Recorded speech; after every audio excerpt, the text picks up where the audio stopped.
자, 이 죽음이라는 거는 뭐 제가 왜 이 얘기를 해야 되느냐 이건 말씀 안 드려도 다 아실 거로 생각이 되는데 정말 삶과 죽음은 동전의 앞뒷면 같은 거죠.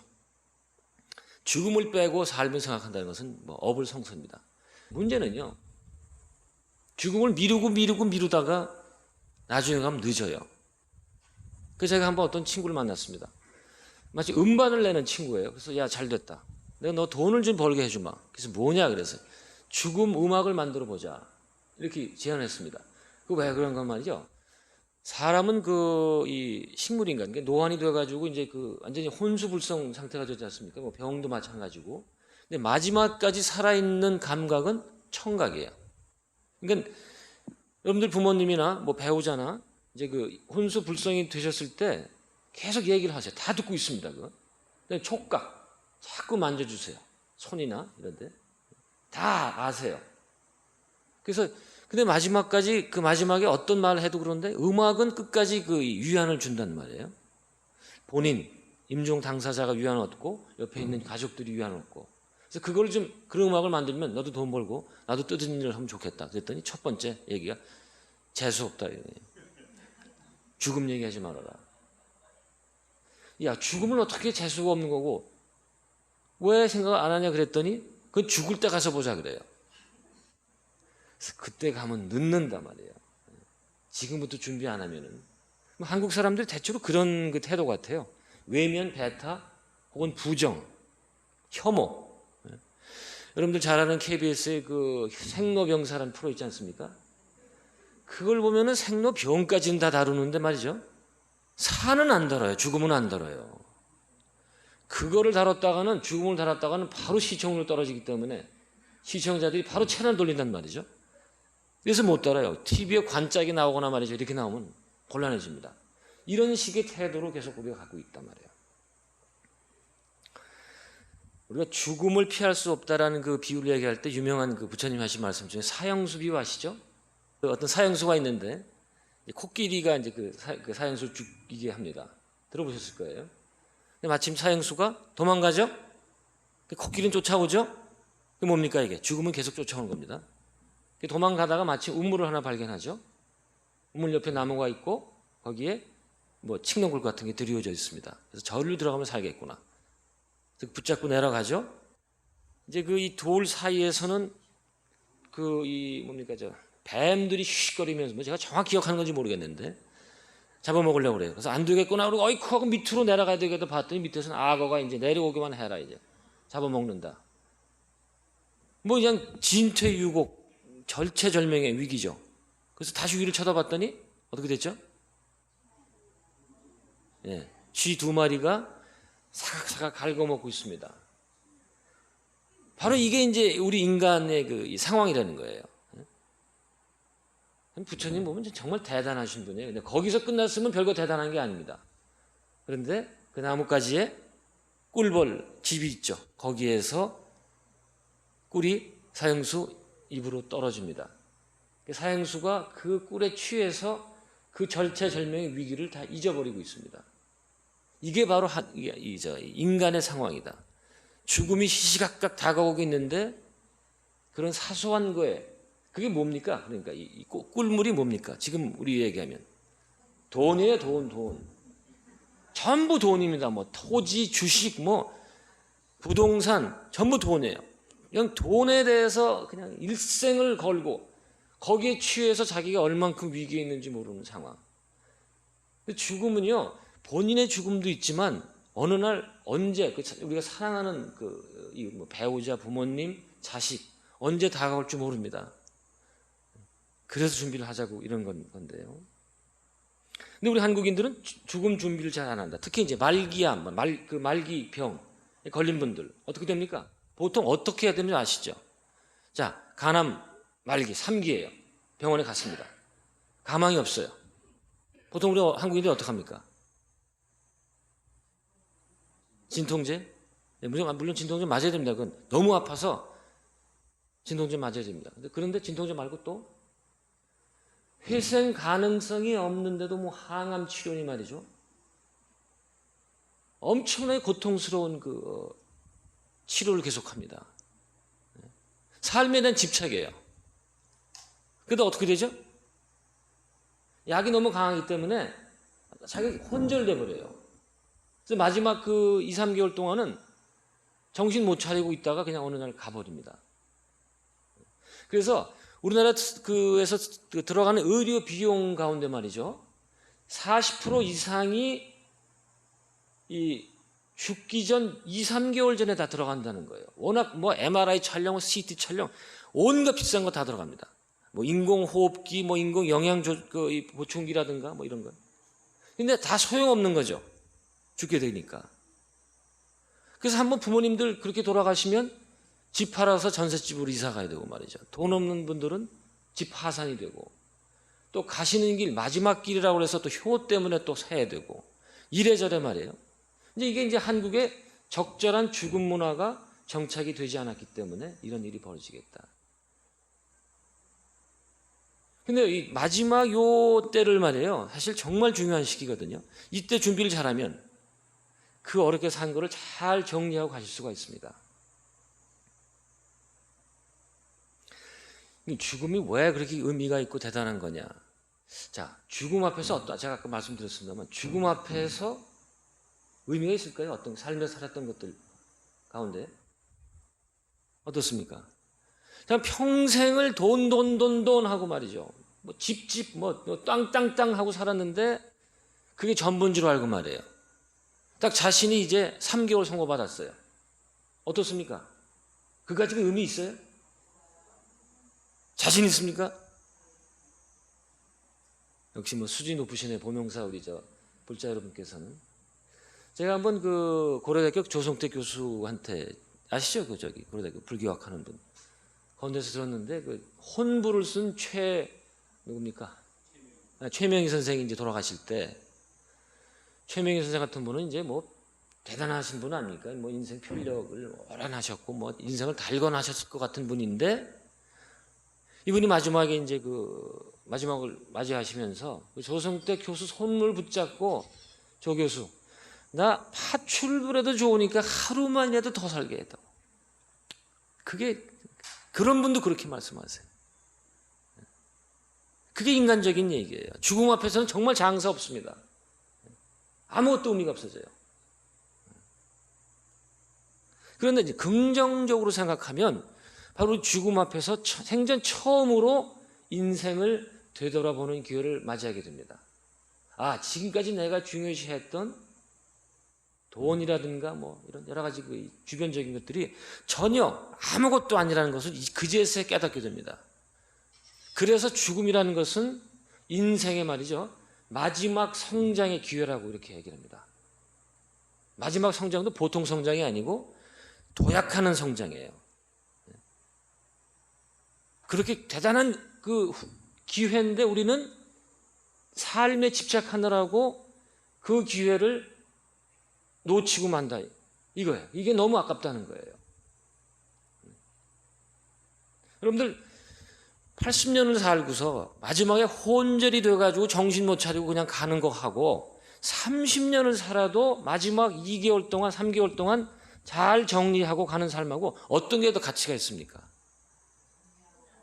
그렇죠? 예. 그래서 죽음을 준비를 해야 된다. 이런 얘기입니다. 그런데 말이죠. 그때 가서 준비하면 안 돼요. 한 40 넘어가면 시작해야 돼요. 적어도. 자, 우리 인류는 말이에요.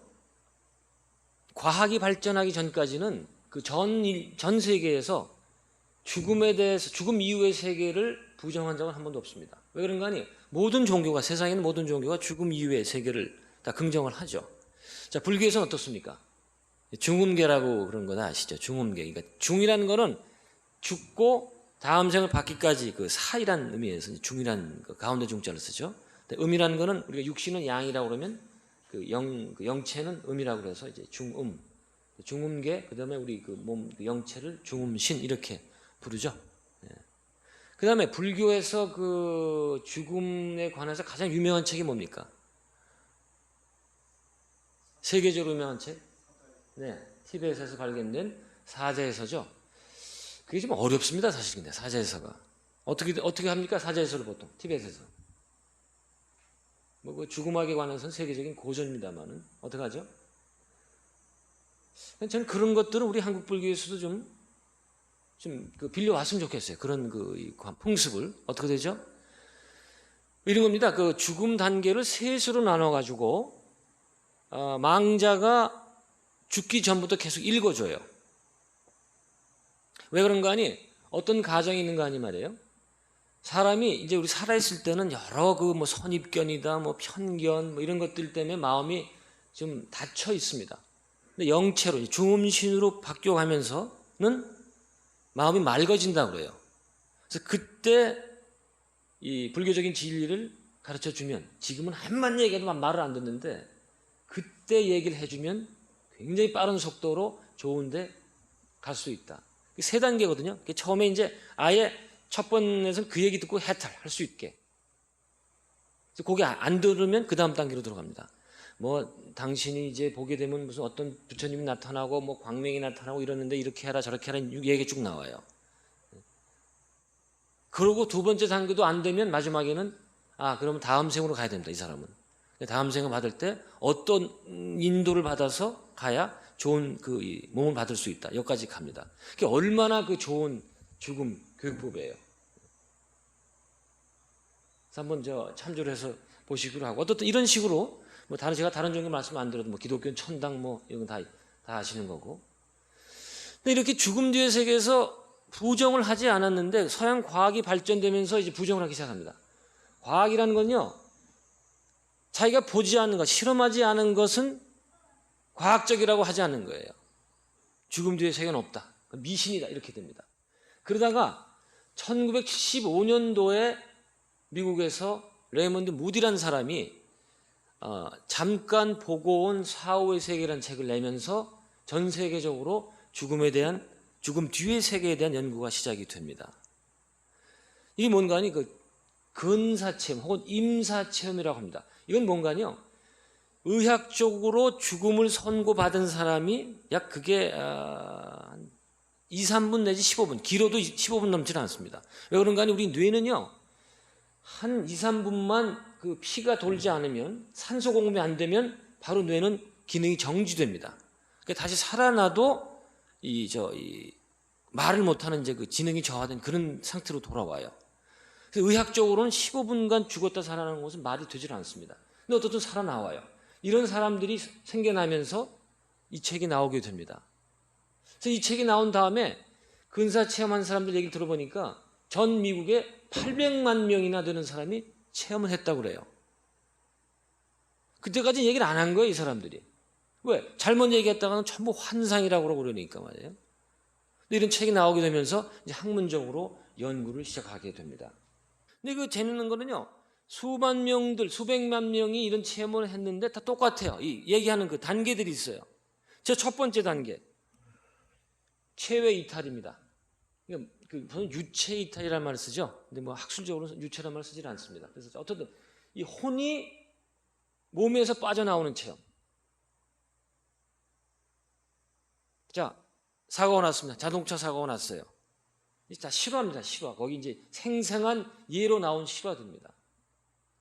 땅 하고 어떻게 됩니까? 튕겨나가고 정신을 잃어버리죠.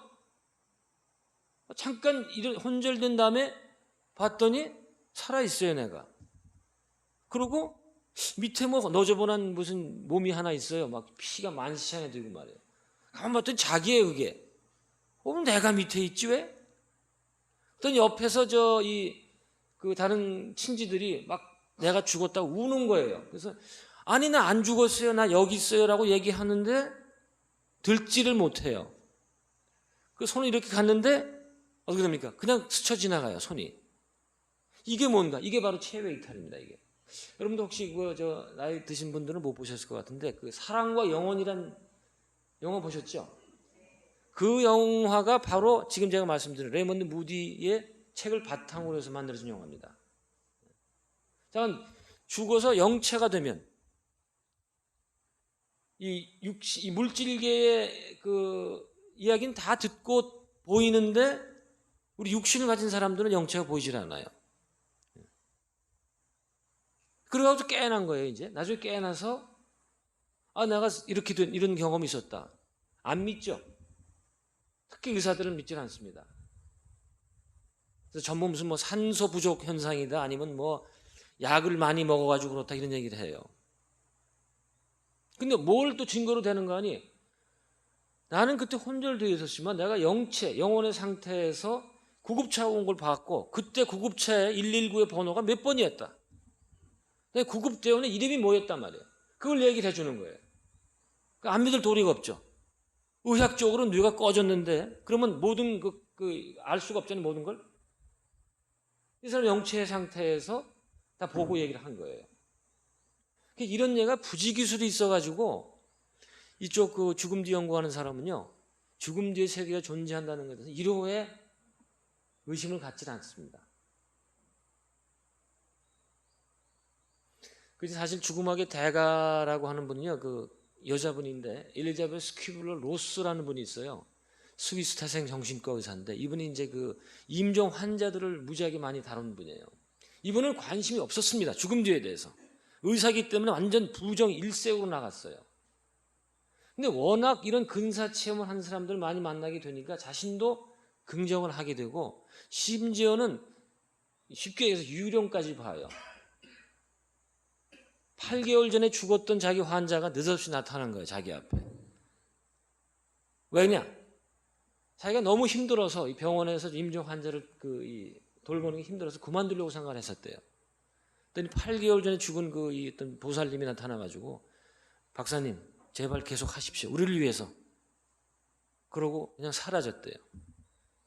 이게 제가 번역한 책으로 나오고 세계적인 죽음학자 책에 나오는 겁니다. 이분이 그렇게 얘기를 한데도 그래도 죽음 뒤의 그 존재에 대해서 부정하는 사람이 많이 있습니다. 이분이 뭐라 그러는 거 아니? 너희들도 죽어봐라. 그때는 알 테니까. 그렇게 얘기를 해요. 우리가 이제 죽음 뒤에 삶이 존재한다, 안 존재, 이거는요, 그냥 받아들이세요. 이거는 여러분 천동설, 지동설 아시죠? 이전엔 전부 그냥 이제 지구가 세계 중심이, 서양 얘기입니다. 중심이 있고 뭐 태양이 다 지구를 중심으로 돈다고 그랬잖아요. 그러다가 이제 지구가 태양이 중심으로 바뀌지 않았습니까? 지동설. 근데 그때는 지동설 안 믿었어요. 끝까지 반대를 합니다. 근데 현명한 방법은 뭐예요? 지동설을 받아들이는 게 낫죠. 죽음 이후도 마찬가지다. 저는 항상 그런 얘기를 합니다. 그리고요, 죽음 이후를 받아들였다고 해서 뭐 이상한 게 아니에요. 결국은 뭔가 하냐? 지금 여기에서 사는 삶이 가장 중요해요. 지금 어떻게 사느냐가 가장 중요한 거예요. 다시 이 삶으로 돌아옵니다. 자, 지금 이제 첫 단계 끝났습니다. 나온 다음에 그 터널이 있다고 그래요. 터널. 혼이 빠져나왔을 때. 그리고 제가 그 말씀 안 드렸군요. 여러분들 부모님 가운데서 혹시 이제 거의 임종에 가까우신 분 가운데에서 만일에 그분들이 이런 말씀을 하시면 뭔가 하니, 우리 아버지가 죽고 돌아가신 아버지가 나타나시네, 이런 얘기를 하시거든요. 여러분들도 보실 거고, 그렇게 되면 뭡니까? 이거는 죽음이 2, 3일 내로 임박했다는 얘기입니다. 더 준비를 하셔야 돼요. 그때부터는. 이제 그런 상태에 들어가면 이 물질계보다는 영계 쪽에 가까워지시게 된 거예요. 왜? 이제 혼령들이 보기 시작을 하니까 저쪽에도 가까워진 거예요. 그랬더니 이제 임종 환자를 다루는 분들 얘기 들어보니까 요새는 죽음이 임박해오면 뭐 탈 것, 뭐 버스가 오고 뭐 택시가 온대요. 택시가 왔는데 뭐 자기를 데려가려고 말이에요. 근데 참 이게 체외 이탈한 사람들의 그 공통적인 얘기가요, 죽음 뒤의 그 세계가 말할 수 없이 아름답다는 거예요. 이 지상의 언어로는 표현이 안 된다. 아마 이런 얘기가 불경 어딘가 분명히 있을 거라고 생각이 듭니다. 부처님은 사실 이런 얘기를 안 하시죠. 이 오감에 벗어난 얘기를 안 하신 거로 참 유명한 분인데, 참 말할 수 없이 거기 갔다 온 사람이 그래, 미국의 베벌리 힐스 헐리우드에 있는 그 부자들 사는 동네, 거기에 그까지가 아무것도 아니라는 거예요. 그래서 죽었다 살아나온 사람들은 그래서 죽음에 대해서 아무 두려움이 없어요. 왜? 거기 좋은 데 가는데 뭐 여기 뭐라고 이걸 좋아합니까? 이제 어떻든 고를 가기 위해서 터널을 간다고 그래요. 굉장히 어두운 공간이 있고 그 공간 저쪽에는 흰 빛이, 굉장히 밝은 빛이 있다고 그럽니다. 이건 티베트 사자에서도 나와요. 굉장히 밝은 빛이 나타난다, 이렇게 얘기가 나옵니다. 근데 어떤 사람은 터널, 어떤 사람은 동굴, 또 운물, 뭐 계곡, 이건 달라요, 사람마다. 그러나 어떤 무슨 통, 어떤 까만 길, 이런 것이 나온다고 합니다. 저 터널을 통해서 저쪽에 있는 그 빛의 존재를 향해서 굉장히 빠른 속도로 날아간다고 합니다. 그런데요, 이제 이 자살한 사람은 과연 어떻게 되느냐? 이 근사 체험한 사람들은 자살은 절대로 해서는 안 될 거라고 얘기를 하는데요. 왜 그런가 하니, 자살한 사람들은 죽어서 봤더니 깜깜하대요, 그냥. 아무도 도와주는 사람도 없고, 이렇게 보통 이제 그 안내하는 영이 나와서 안내 이런 데는데요, 자살한 사람들 그게 없는 거예요. 그냥 외롭고 춥고 쓸쓸하게 있다가 다시 살아나옵니다. 그래서 그 사람들은 두 가지 태도를 취한다고 그래요. 첫째, 그 사람들 중에는 또 자살하는 사람들이 있어요. 왜냐? 죽어서의 그가 너무 편안했기 때문에. 제가 아까 말씀 안 드렸는데, 혹시 여러분들 그 사고 당하신 분들 있어요? 자동차 사고라든가 뭐 산에서 떨어지는 사고, 뭐 이런 사고 날 때 첫 번에 어떤 현상이 나옵니까? 그 잠깐 순간, 뭐 1, 2초밖에 안 되는 순간에 지금까지 자기가 살아왔던 그 삶이 영상으로 굉장히 빠르게 돌아가는 거 느껴보신 적 없어요? 체험하신 분? 너무 평탄하게 다 사셨나요, 어떻게? 이게 정말 그렇대요. 가령 예를 들어서 물에 예기치 빠졌다. 그러면 잠깐만 힘들고 그 다음부터는 바로 마음이 편안해지면서 자기 살아나왔던 그 영상들이 아주 생생하게 앞에 쫙 펼쳐진다고 그래요.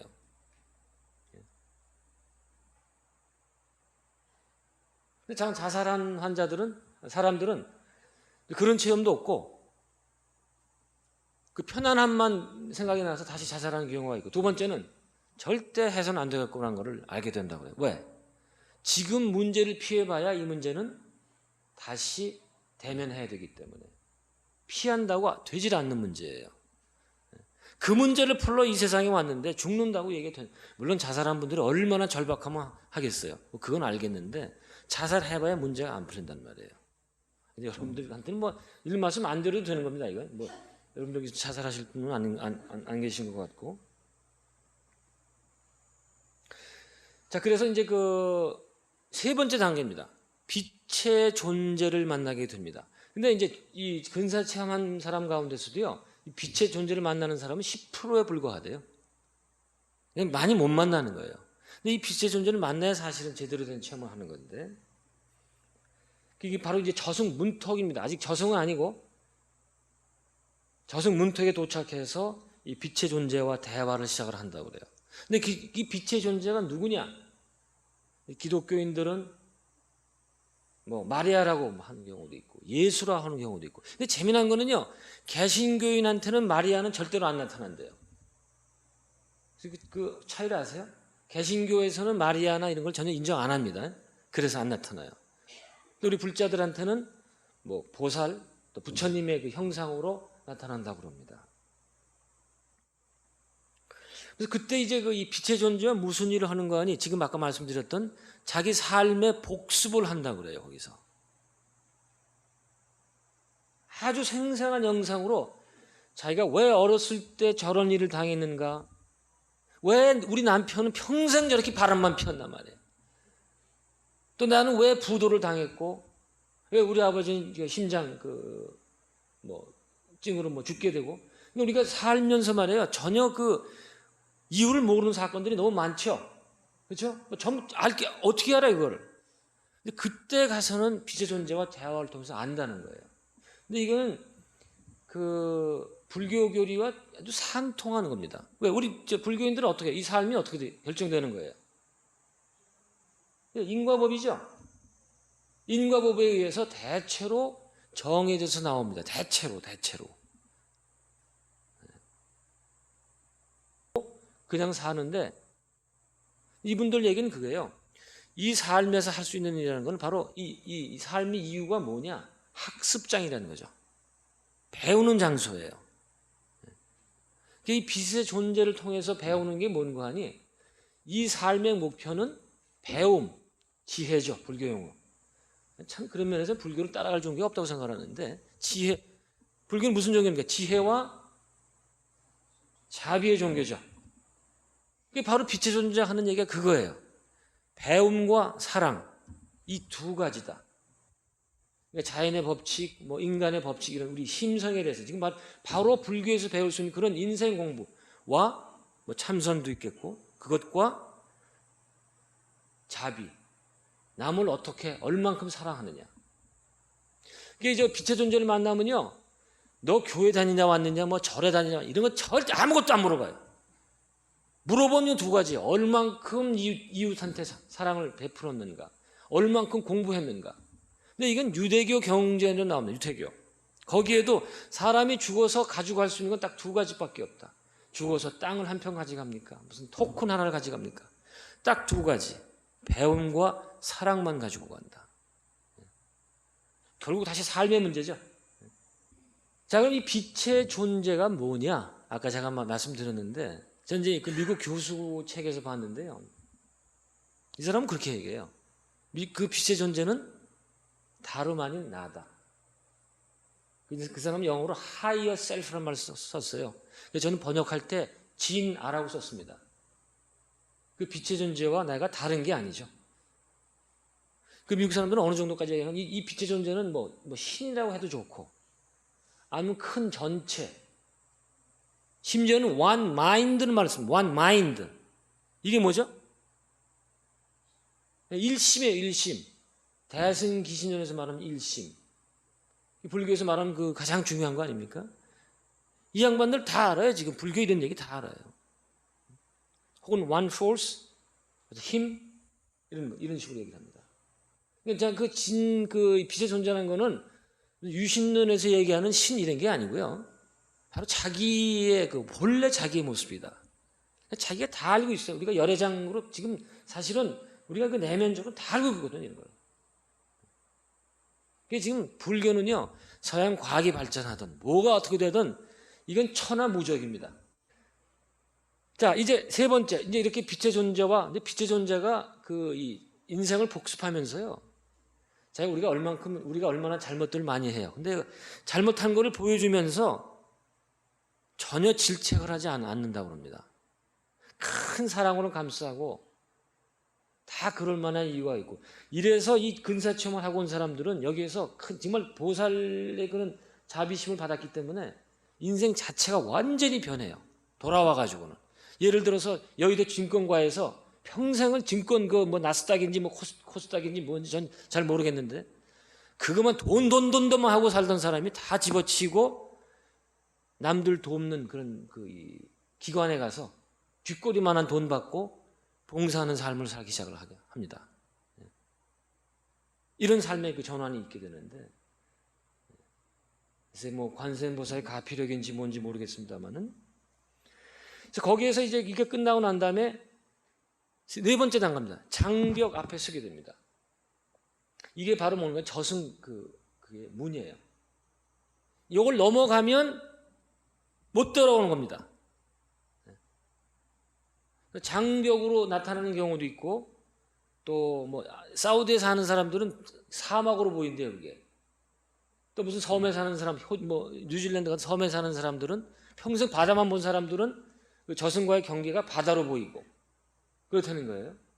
어떤 게 장벽 앞에 서서 이제 그 빛의 존재하고 얘기할 때, 우리 당신은 누구든지 우리 모두 다 누구든지 이 생에 할 일이 있어서 왔고, 그다음에 그 할 일이 끝나지 않으면 절대로 안 죽어요. 그 이상하잖아요. 어떤 사람은 몇십 번은 죽었다 사는 이제 죽을 고비를 넘는 사람들이 있죠. 어떤 사람은 어려서 그냥 죽어요. 어려서 그냥 어린이 때 죽는 거는요, 두 가지 경우가 있습니다. 하나는 이번 생의 학습은 그 몇 개월만 살아도 가능한 사람. 그냥 이게 세상 그것도 체험 이것만 하면 돼요. 근데 재미난 게, 제가 그 윤회한 사람들, 그 미국 교수들 책을 보니까 우리가 죽어서 중음기에 있는 기간 있잖아요. 이게 대체로 살았던 기간 정도라고 그런 얘기를 하더라고요. 그러니까 이제 저 중음계 가서 다시 복습도 공부하는 거예요. 그래가지고 다시 하다가 이제는 다시 이 사바세계로 내려와서 공부를 하는 게 도움이 되겠다. 이게 되면 이제 다시 몸을 받고 내려온다는 거예요. 어떻든 제가 이 학습할 거리가 있기 때문에 당신은 다시 돌아가야 된다. 그 말을 듣고 이제 5번째 단계 귀환합니다. 자기 몸으로 돌아오게 됩니다. 이래서 이제 또 새 삶이 시작이 되는 거예요. 제가 아주 간략하게 사후 그 삶에 대해서. 근데 사실은요 이게 죽음 저승에 관한 얘기는 아니에요. 이 사람들은 저승 안에 들어갔다 나온 사람들은 아닙니다. 이걸 구별해 주시고, 자 어떻게 죽는 게 좋은 거냐? 제가 말씀드렸는데 죽음 준비를 해야 되겠다. 어떤 게 있을까요? 죽음 준비를 한다면은 여러분들 혹시 유언장 쓰셨습니까? 사전 유언장. 이게 필요한 거죠. 유언장은 저도 안 썼는데 언제든지 쓸 수 있습니다. 지금 나이에 관계 없습니다. 근데 이제 나이가 들면서 써놔야 될 필요가 있는 게요. 여러 가지 죽고 났는데 무슨 문제가 생기죠?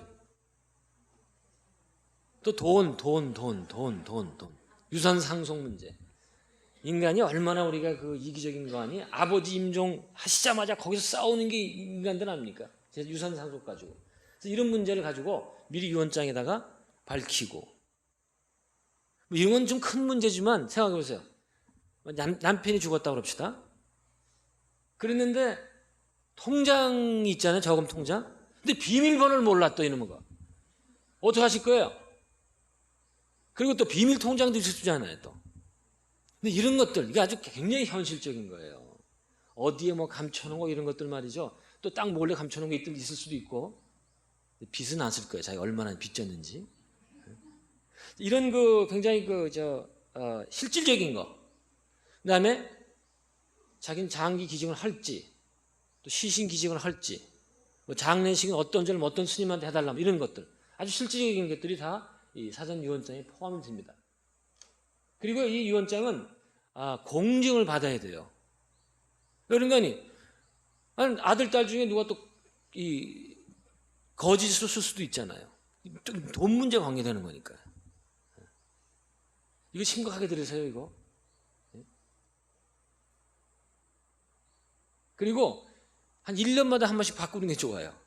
사람이 자꾸 많이 바뀌니까 첫째 재산 누구 더 주고 싶은 사람도 있고 생각 안 나는 것도 있고 다시 생각나는 것도 있고 말이에요. 그런 식으로 해주시고, 이거는 이제 좀 정신이 성성할 때 하는 문제고요. 그 다음에 제일 중요한 거는요.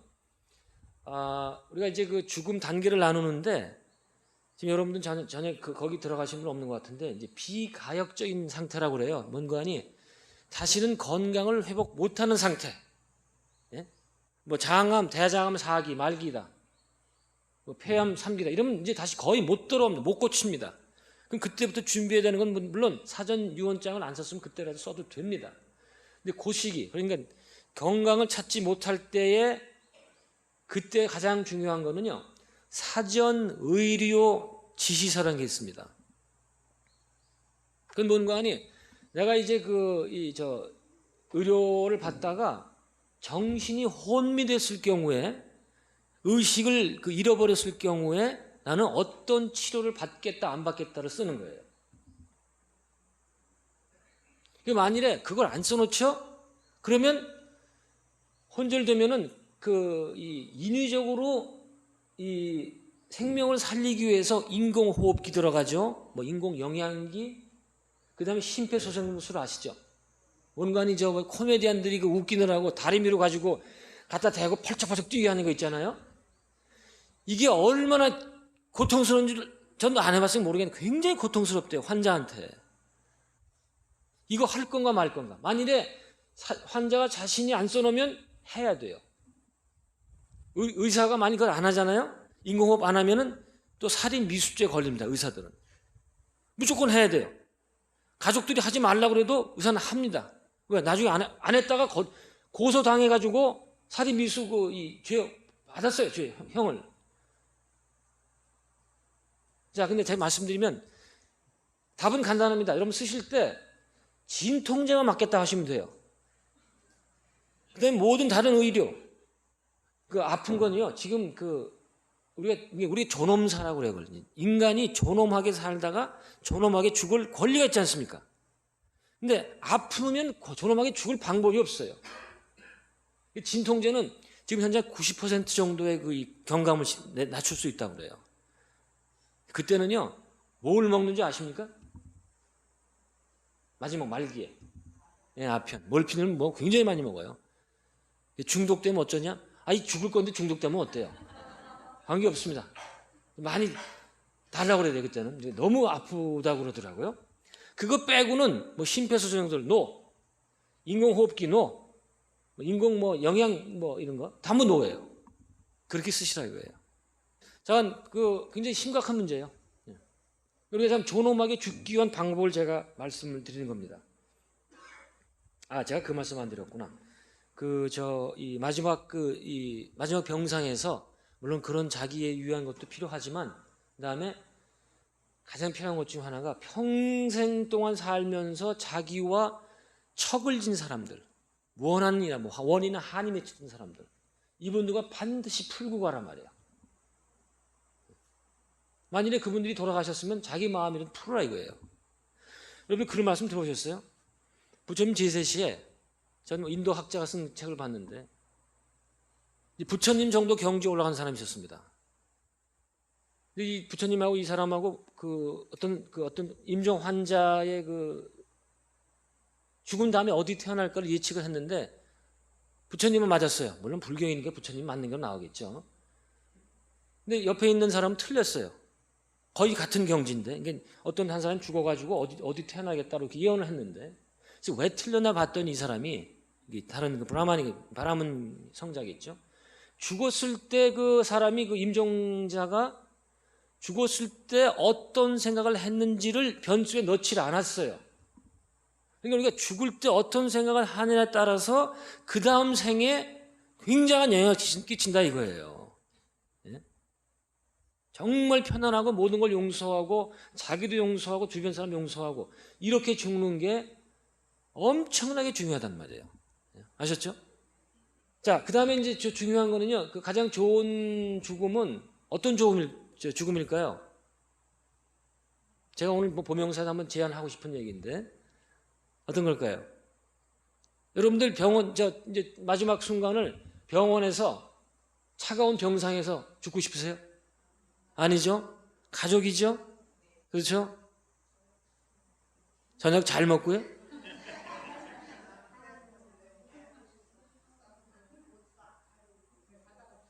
일본에 가면은 꼴깍사란 절이 있대요. 이제 이렇게 나이 드신 보살님들이 가서 기원하는 게 그냥 말씀하신대요. 자다가 꼴깍하게 해달라고 이제 기도하는 거예요. 근데 그것도 좋겠습니다만 이왕이면 가족들과 같이 있으면서 마지막 연불을 하든지 불경있든지 이렇게 정말 좋은 분위기에서 사랑하는 가족과 함께 같이 죽는 게 아마 가장 좋은 죽음이라고 생각이 듭니다. 그런데 그렇게 할 수 있어요 지금? 안 되죠? 왜 안 됩니까? 가족이 없어서요? 다 우리는 어디서 죽습니까? 병원에서 죽죠. 지금 아파트에서 우리가 주로 사는데 아파트에서 죽을 도리가 없죠. 관을 싣고 나가려면은 승강기도 안 태워주고 곤도락 타고 내려가야 되고 말이에요. 또 손님들을 맞이할 수도 없고 부정 탄다고 해서 안 되고 말이죠. 그래서 지금 병원으로 간 수밖에 없습니다. 실질적으로. 근데 병원에서 어떻게 죽어요? 6인실 이런 데서, 중환자실 이런 데서 죽지 않아요. 거기서 가족끼리만 그 시간을 가질 수가 없죠. 그래서 지금 우리 학교에서 추진한 일 중에 하나가 영면실, 임종실을 만들자. 가족만 들어갈 수 있는 방을 만들자 이거예요. 마지막 방은 임종은 거기서 맞이할 수 있게. 근데 지금 그걸 갖고 있는 병원이 별로 없어요. 왜냐 그랬더니 왜 그럴까요? 타산. 다시 얘기하면 보험이 커버가 안 돼서 그래요. 아주 간단하게. 또 돈이에요, 또 돈. 우리 한국인들이 지금 얼마나 어리석게 살고 있는 거 아니? 영안실에는 돈을 쳐다 바르죠. 갈수록 화려해지고 말이에요. 근데 정작 중요한 마지막 보내는 그 방은 보험이 안 된다고 안 써요. 돈을 안 써요. 그럼 이제 우리가 불교로 돌아옵시다. 과연 우리나라 그 불교 절에서 인간들의 이런 뭐 결혼식, 중요한 거 있잖아요. 결혼식, 죽음, 장례식 합니까? 안 하죠? 과연 이런 게 우리 그 종교에서 해야 될 일이 아니냐 말이에요. 그 제가 말씀드린 것처럼 여러분들 우리가 지금 병원서밖에 못 죽지 않습니까? 그럼 절에 와서 만약 절에 그런 영면실을 임종실을 만들 수 있다면 여기서 편안하게 보내드리고 그다음에 또 납골당은 말 이상해요. 좀 그게 추모의 그 방 이런 데서 절에서 모시고 이러면 어떨까 말이에요. 한번 좀 깊게 생각을 해 주시기 바랍니다.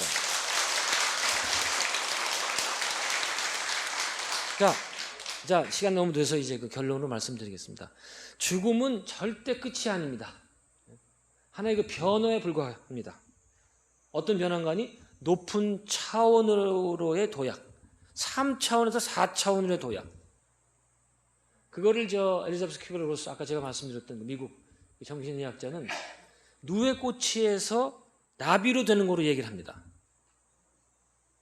그 애벌레로 상태는 죽지만 나비라는 아름다운 새로운 존재로 태어나는 것. 그 부분은 이제 기독교를 생각하겠지만 뭐 불교도 전혀 문제가 없습니다. 바로 그런 게 죽음이라는 거. 그래서 이 깨친 분들은요 죽음에 대해서 전혀 두려움이 없습니다. 죽음은 오히려 이 자연 혹은 우주가 선사한 최고의 축복이다 이런 얘기를 합니다. 네, 결론적으로 말씀드리면 그러다가 죽어서 어떻게 하자는 게 아니고 결국 죽음이라는 것은 관심이 바로 지금 여기 삶으로 돌아오게 되고 어떻게 사는가가 가장 중요하게 되고 어떻게 사는 게 가장 중요한 삶이냐? 아까 말씀드렸죠? 배움과 사랑, 지혜와 자비. 여러분들께서 지금 이제 법당을 나가시면 과연 나는 어떤 식으로 지혜를 닦을 것이며 어떤 식으로 이 태양을 할 건가? 그거를 생각해 주시기 바랍니다. 이것으로 강의를 마치도록 하겠습니다.